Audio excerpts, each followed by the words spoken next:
चलो आज की क्लास में हम लोग अनब्रांच अल्केन का नोमेनक्लेचर ऑलरेडी कंप्लीट कर चुके हैं। आज की क्लास में हम लोग ब्रांच अल्केन का नोमेनक्लेचर कंप्लीट करेंगे। पिछले क्लास में हम लोगों ने क्या कवर किया था? अनब्रांच अल्केन का nomenclature, alkyl groups, unbranch alkyl groups, common names of alkane and common names of alkyl group का हम लोगों ने कवर कर लिया था। जहां हम लोगों ने क्या सीखा था? नॉर्मल किसको बोलेंगे, आइसो किसको बोलेंगे, नियो किसको बोलेंगे, और ऐसे ही normal alkyl groups, iso and neo alkyl groups. चलो आज की क्लास शुरू करते हैं। देखो heading IUPAC nomenclature of branch alkane. कौन सा अल्केन? ब्रांच अल्केन को पहचानोगे कैसे? नंबर ऑफ टर्मिनल से। अगर 2 तक टर्मिनल था तो कौन सा था? अनब्रांच। यहाँ टर्मिनल कितने होने चाहिए? 2 से ज्यादा, 3, 4, 5। तो वैसे केस का हम लोग यहाँ पे स्टडी करें। इसमें जो बेसिक फंडामेंटल्स हैं, रूल्स हैं, वो ध्यान रखना है। लिखो फर्स्ट रूल, लिखो फर्स्ट रूल। बोलते हैं स्टेटमेंट कॉपी करो। select the longest continuous chain of carbon atom. Select the longest continuous chain of carbon atom. This is called main chain or principal carbon chain. This is called what? Main chain or principal carbon chain.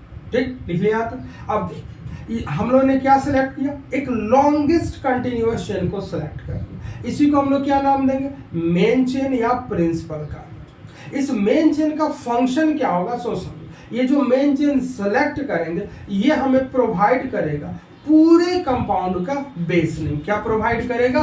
Base name. तो हम लोगों ने क्या select किया? PCC मतलब principal carbon chain. और principal carbon chain मुझे क्या देगा? ओवरऑल कंपाउंड का एक बेस नेम प्रोवाइड करेगा। क्या प्रोवाइड करेगा? Base name. क्या प्रोवाइड करेगा? Base name. अब समझो बेस नेम क्या लिखना है, कैसे। जैसे देखो, ध्यान से समझो, सवाल से देखो। मान लो एक एग्जाम्पल के तौर पे मैंने कुछ ले लिया, ठीक। हमने क्या रूल बताया? Select the longest continuous chain. तो देखो टर्मिनल को मार्क करो, ध्यान से देखो कितने टर्मिनल? 3 टर्मिनल। तो ब्रांच का कि अनब्रांच का क्वेश्चन? ब्रांच का question. Longest chain 1 2 3 4, 1 2 3 4, 1 2 3 4 5।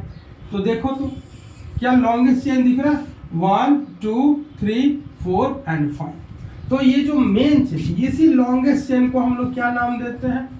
PCC principal carbon chain या मेन चेन। और ये मुझे क्या देगा? ये जो प्रिंसिपल कार्बन चेन है ये मुझे बेस। अब समझ बेस नेम क्या लिखना है? बेस नेम क्या लिखना है? देखो बेटा, बेस नेम में नेम ऑफ अनब्रांच अल्केन लिखना है। क्या लिखना है? Name of unbranch alkane. लेकिन कौन सा अनब्रांच अल्केन? जिसमें उतने ही कार्बन होने चाहिए जितने हमारे मेन चेन में। तो देखो तो मेन चेन में कितना कार्बन है? 1 2 3 4 5। तो 5 कार्बन का अनब्रांच अल्केन कौन होगा? पेंटेन। तो वो इस पूरे कंपाउंड का बेस नेम होगा। इस पूरे कंपाउंड का क्या होगा? Base name. तो देखो तो बेस नेम में क्या लिखना है? Name of unbranch alkane. क्या लिखना है? Name of unbranch alkane. लेकिन कौन सा unbranch alkane? Having same number of carbon atom as in the principal carbon chain. As in the principal. क्या ये बात समझ आया? Name of unbranch alkane. कौन सा unbranch alkane? Having same number of carbon atom as in the principal carbon chain. ठीक, चलो यहाँ देखो तो मेन चेन में कितना कार्बन है? 1 2 3 4 5। तो इस कंपाउंड का जो बेस नेम हम लिखेंगे वो लिखेंगे पेंटेन। क्या रूल नंबर 1 समझ आया? रूल नंबर 1 में 2 चीज हमने कहा। क्या क्या कहा? ध्यान से सुनो। Select the longest continuous chain of carbon atom. This is called what? Main chain or principal carbon chain. And the principal carbon chain will provide the base name for overall compound. पूरे compound के लिए जो principal carbon chain होगा वो मुझे क्या देगा? Base name. अब देखो base name में क्या लिखना है? Name of unbranched alkane. क्या लिखना है? Name of unbranched alkane having same number of carbon atom as in the principal carbon chain. अगर प्रिंसिपल कार्बन चेन में 5 कार्बन है तो बेस नेम क्या लिखा मैंने? पेंटेन. मान लो कि प्रिंसिपल कार्बन चेन में 6 कार्बन आता तो बेस नेम हम लोग क्या लिखते हैं? हेक्सेन. क्या लिखते हैं? हेक्सेन. मान लो कि प्रिंसिपल कार्बन चेन में 7 कार्बन आता. कितना कार्बन आता? 7 कार्बन. तो बेस नेम क्या लिखते? हेप्टेन. बेस नेम क्या लिखते? हेप्टेन. क्या इतना बात समझ आया? चलो कॉपी करो. ये था कहानी रूल नंबर 1 का. देखो रूल नंबर 1 पे कुछ एग्जांपल डिस्कस कर ले फिर आगे बढ़ते हैं. बहुत ही सिंपल सा रूल है. क्या रूल कर रहा है? Select the longest continuous chain of carbon atom. This is called principal carbon chain and this will provide the base name for overall compound. Base name में क्या लिखना है? Name of unbranched alkane having same number of carbon atom as in the main chain. चलो question से देखते हैं. Rule number 1 के लिए क्वेश्चन. आपको क्वेश्चन लेना, आपको मेन चेन सेलेक्ट करना और बेस नेम लिखना है. क्या करना है? Select the main chain. Select the main chain. Main chain को ही हम लोग क्या बोलते हैं? पीसीसी मतलब principal carbon chain. And what you have to write? Base. क्या लिखना है? Select the main chain and write base. बहुत ही छोटे छोटे सवाल दे रहे हैं.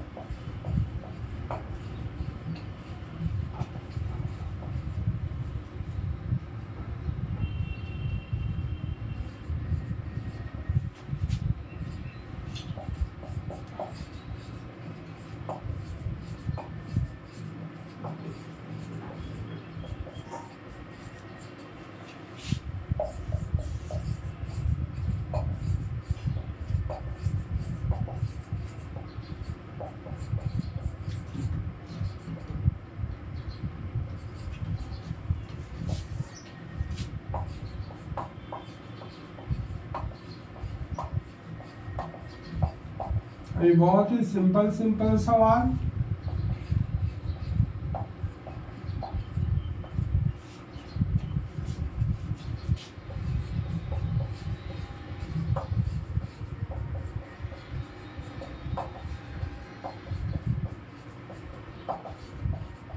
चलिए वीडियो को पॉज कीजिए, मेन चेन सेलेक्ट कीजिए और बेस नेम. चलो देखो सर, पहले क्वेश्चन को ध्यान से देखो. 1 2 3 4 1 2 3 4 1 2 3 4 कहीं से भी आओ 4 ही आ रहा. यानी मेन चेन में कितना कार्बन? मेन चेन में कितना कार्बन? 4.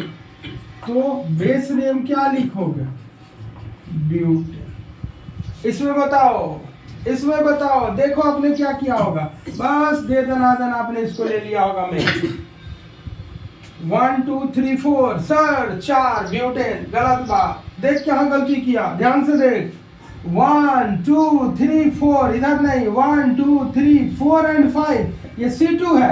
मतलब यहाँ 2 कार्बन काउंट करना है. आप अक्सर गलती करते हैं. 1 2 3 4 एंड 5. इसको ऐसे सोच. यानी कि मेन चेन कैसे बनेगा? मेन चेन कैसे बनेगा? ऐसे देख 1 2 3 4 एंड 5. यानी बेस नेम पेंटेन. ये अक्सर बच्चे गलती करते हैं. सिमिलरली देख ये बनेगा मेन चेन. ऐसे नहीं जाओगे 1 2 3 4 नहीं, 1 2 3 और इसमें कितने हैं? 3. तो टोटल कितना हो गया? 6. यानी बेस नेम यहाँ क्या बनेगा? हेक्सेन. यहां देख 1 2 3 4 5 एंड 6. 1 2 3 4 5 1 2 3 4 1 2 3 4 5 1 2 3 4 5 एंड 6. तो बेस नेम क्या बनेगा?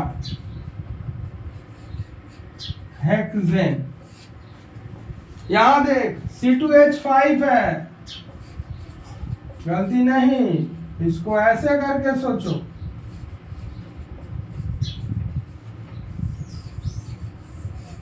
मेन चेन ये बनेगा 1 2 3 4 5 एंड 6। ये नहीं कि सीधा सीधा 1 2 3 4, नहीं, 1 2 3 4 5 एंड 6। तो बेस नेम क्या बनेगा? क्या इतना बात समझ आ गया? Rule number 1, select the longest continuous chain and on that basis you have to write the base name. ठीक है, चलो कॉपी। तो हम लोगों ने रूल 1 क्लियर किया। रूल 1 में क्या था? Select the longest continuous chain of carbon atom. This is called the main chain और principal carbon chain, and this will provide the base name for overall compound. What is the base name? Name of unbranched alkane having same number of carbon atom as in the principal carbon chain. चलो अब rule number 2 देखते हैं। क्या देखेंगे? Rule number 2।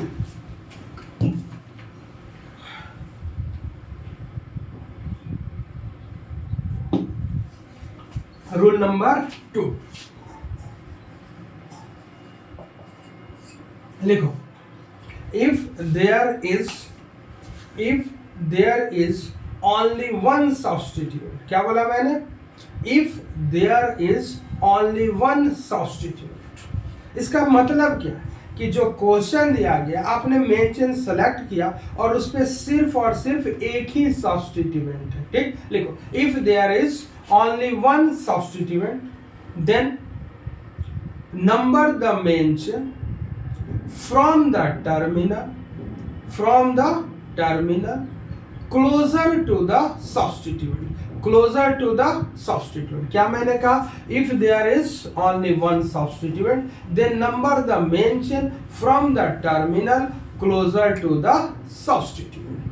अगर आपका जो main chain है उस पे एक ही सब्स्टिट्यूएंट है तो उस मेन चेन की नंबरिंग आपको उस टर्मिनल से करना है जहां से वो सब्स्टिट्यूएंट क्या हो? नजदीक हो। क्या स्टेटमेंट मैंने बोला?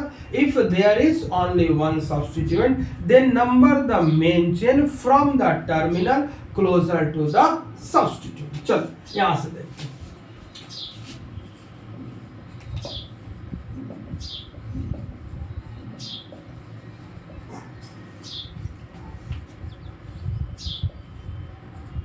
देखो तो मेन चेन का मतलब longest continuous chain of carbon atom 1 2 3 4 5 1 2 3 4 5 किसी को।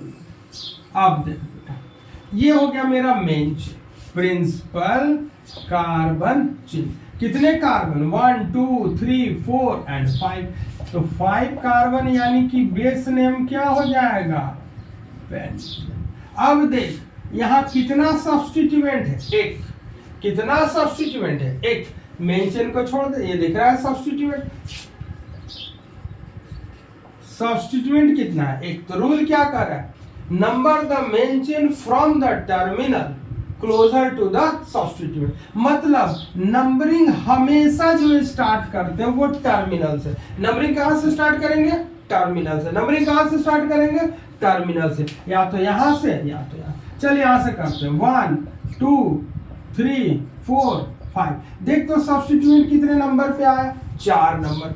यहां से start. Numbering always start from any terminal 1 2 3 4 and 5। अगर मैं लेफ्ट से राइट गया सब्स्टिट्यूएंट कहां नजर आ रहा है? 2 नंबर पे। अगर मैं राइट से लेफ्ट आया 1 2 3 4 सब्स्टिट्यूएंट कहां नजर आया? 4 नंबर। बता ये वाला नजदीक होगा कि ये वाला? ऑब्वियस 2 वाला नंबर छोटा है यानी ये नजदीक होगा और ये दूर होगा। यही तो स्टेटमेंट कर रहा है। Number the main chain from the terminal closer to the substituent. उस टर्मिनल से नंबरिंग करो जहां से सब्स्टिट्यूएंट नजदीक हो। तो इस टर्मिनल से सब्स्टिट्यूएंट क्या आया? 2 नंबर पे 2 पे, और इससे कहां आया? 4 पे, यानी ये नजदीक वाला और ये दूर वाला। तो यही सही होगा और ये गलत। देखो यहाँ जो ये नंबर हम लोग यूज करते हैं 1 2 3 4 वगैरह वगैरह, इन नंबर्स को हम लोग बोलते हैं लोकेंट नंबर। क्या बोलते हैं? Locant number. ये जो नंबर दिख रहा है ना 1 2 3 4, ये जो नंबर यूज करते हैं इनको क्या बोलते हैं? Locant number. लोकेंट नंबर का मतलब which can locate, which can locate. तो किसको लोकेट कर सकता है? It may locate substituent, it may locate multiple words, double और triple word, it may locate functional group. Locant number. ठीक, चलो यहां तक क्लियर। अब नेक्स्ट यही रूल नंबर 2 में समझते हैं कि how to write the name. नाम लिखने का जनरल तरीका क्या होता है? जनरल रूल, नाम लिखने का general rule. What is the general rule? ध्यान से सुनो, लिखते रहो साथ साथ। लिखो general. First write the locant number. सबसे पहले क्या लिखना है? Locant number. First write the locant number, then give a dash, then give a dash. First write the locant number, then give a dash and write the name of substituent. किसका नाम लिखना है? Substituent का। First write the locant number, then give a dash and find, first write the locant number, then give a dash and write the name of substituent, and write the name of substituent, and finally attach the base name। और finally किसको attach करना? Base name को। हमने क्या बोला? First write the locant number, कोई locant number है x, उसके बाद दो डैश और फिर किसका नाम लिखो? सब्स्टिट्यूएंट। किसका नाम लिखो? सब। And finally attach the base name. और इसके बाद कौन सा नाम आएगा? Base name. अभी मैंने बेस नेम लिखना सिखाया। चलो ध्यान से समझ, इसी पे ट्राई करते हैं। देखो तो नंबरिंग तो तैयार है। तो लोकेट नंबर मिथाइल का क्या होगा? 2। तो लिखेंगे क्या? 2। और 2 पे कौन सा ग्रुप है? CH3 को क्या बोलते हैं? प्रीवियस क्लास में पढ़ चुके हम लोग, मिथाइल। क्या लिखेंगे?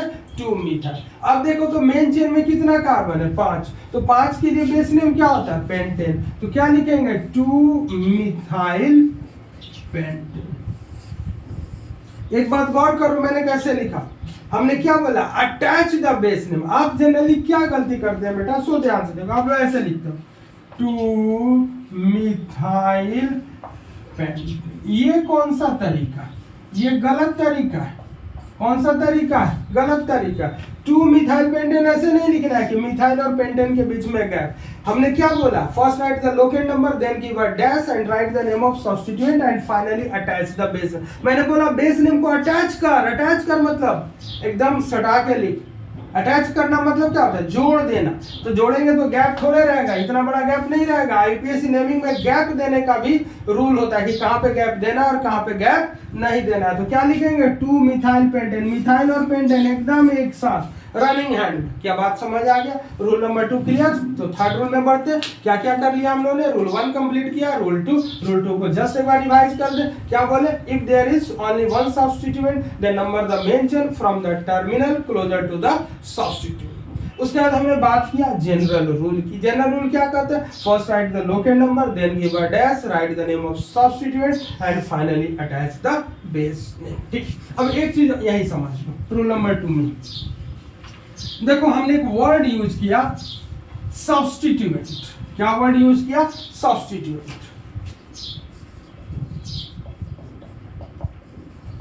सब्स्टिट्यूएंट्स। तो मेरा पहला सवाल कि अरे भैया सब्स्टिट्यूएंट होता क्या? देखो बेटा, प्रिंसिपल फंक्शनल ग्रुप और प्रिंसिपल कार्बन चेन, इन दोनों को छोड़ दो। क्वेश्चन जो भी आपके सामने एक सवाल आएगा उसमें प्रिंसिपल फंक्शनल ग्रुप और प्रिंसिपल कार्बन चेन को छोड़ देना। किसको छोड़ना? Principal functional group and principal carbon chain को छोड़। इसके बाद जो कुछ भी बच जाएगा सब का सब क्या है? सब्स्टिट्यूएंट है। सबका सब क्या है? सब्स्टिट्यूएंट। मतलब accept PFG and PCC, rest all are substitute except principal functional group and principal carbon chain, rest all are substitute। principal carbon chain and principal functional group को छोड़ के बाकी जो कुछ भी रहता है वो सब का सब क्या रहता है? सब्स्टिट्यूट। देखो कुछ ऐसे ग्रुप हैं जो हमेशा एज अ सब्स्टिट्यूएंट ही आएंगे। Some groups some groups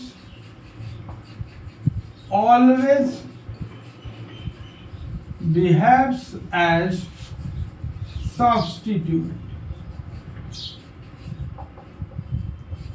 Some groups always behaves as substituent. कुछ ऐसे ग्रुप है जो हमेशा ही किसकी तरह बिहेव करेंगे? सब्स्टिट्यूएंट की तरह। जैसे alkyl groups, all alkyl groups, जितने भी अल्काइल ग्रुप्स हैं, like methyl, like ethyl, like propyl, ये सारे के सारे कैसे बिहेव करते हैं? As a substitute. All alkyl groups. NO2 group, इसको हम लोग नाइट्रो ग्रुप क्या लिखें? Some groups always behaves as substitute. कुछ ऐसे फंक्शनल ग्रुप है या कोई भी ग्रुप जो हमेशा किसकी तरह बिहेव करते हैं? Substitute. NO2 nitro group, ONO structure पे ध्यान देना, ONO, इसको हम लोग बोलते हैं नाइट्रेट। कभी कभी हम लोग सिंपल बोलचाल में नाइट्राइट भी बोल देंगे। ONO nitrate. OR, इसको हम लोग बोलते हैं अल्कोक्सी, ALKOXY, अल्कोक्सी। जैसे समझ OCH3, तो इसको क्या बोलना है? OCH3 को मिथॉक्सी, METHOXY, मिथॉक्सी। OPH, इसको हम लोग बोलते हैं फिनॉक्सी, PHENOXY। बहुत सारे ऐसे ग्रुप हो सकते हैं जो हमेशा किसकी तरह बिहेव करेंगे? सब्स्टिट्यूएंट की तरह। जैसे फ्लोरो, क्लोरो,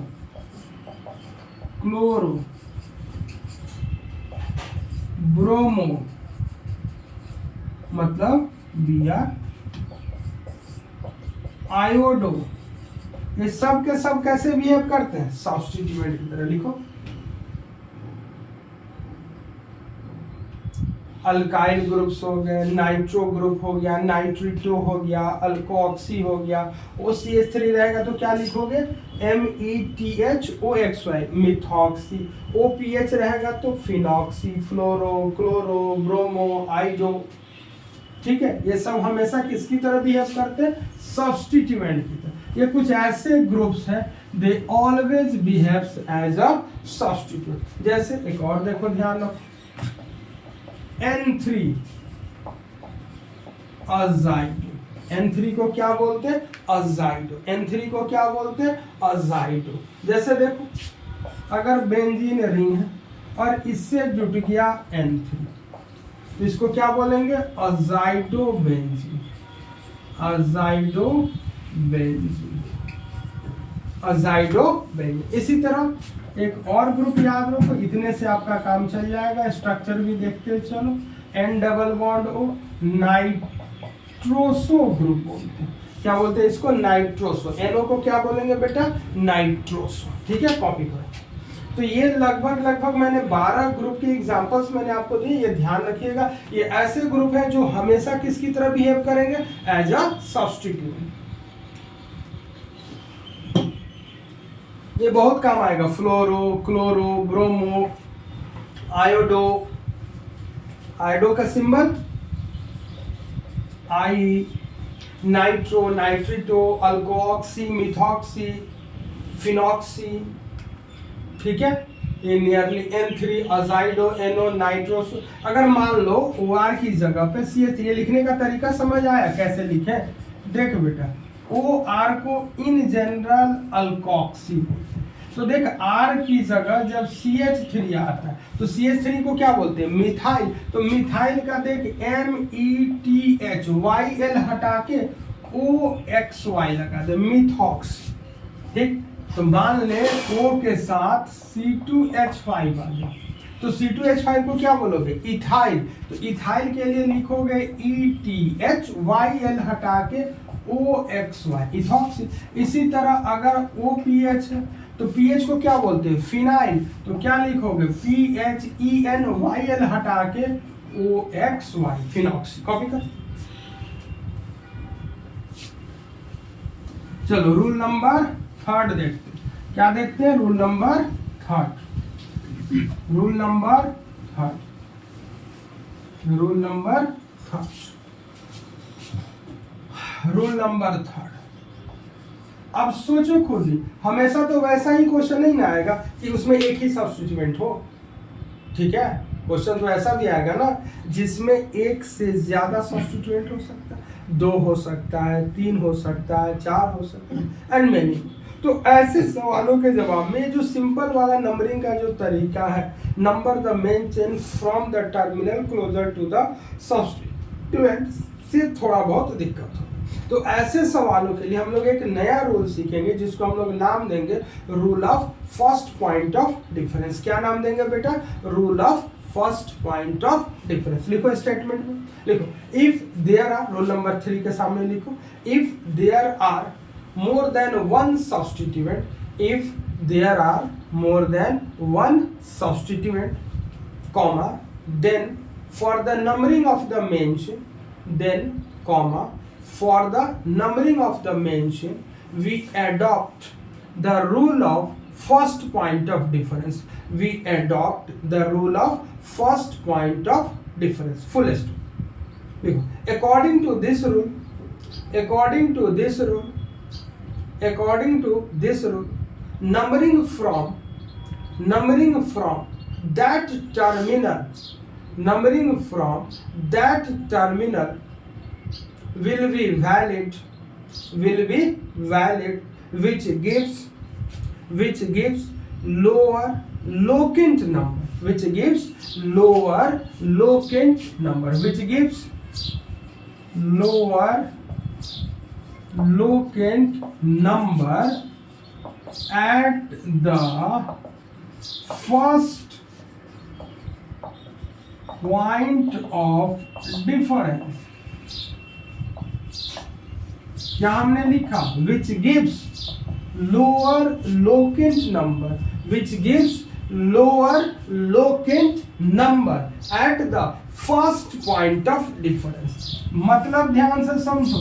देखो, अगर कोई क्वेश्चन जिसमें एक से ज्यादा सब्स्टिट्यूएंट, तो हमको क्या करना होगा? दोनों टर्मिनल से बेटा नंबरिंग कर दो, और जो लोकेंट नंबर आएंगे उनका सेट बनाएंगे। क्या बनाएंगे? सेट बनाएंगे, और उसका 1 by 1 क्या करेंगे? कंपैरिजन करेंगे। कभी भी ऐड नहीं करते हैं, लोकेंट नंबर को कभी भी ऐड नहीं करते, उनका 1 by 1 क्या करेंगे? कंपैरिजन करेंगे। और जहां से पहला डिफरेंस मिले, क्या लिखा है? Which gives lower locant number at the first point of difference. जहां पहला डिफरेंस मिले, वहां पे जो छोटा लोअर लोकेंट नंबर रहेगा उसी को हम लोग लेंगे। ठीक है, क्या बोला मैंने? जहां पहला डिफरेंस मिलेगा वहीं से डिसीजन लेना। ठीक है, चलो will continue in the next class.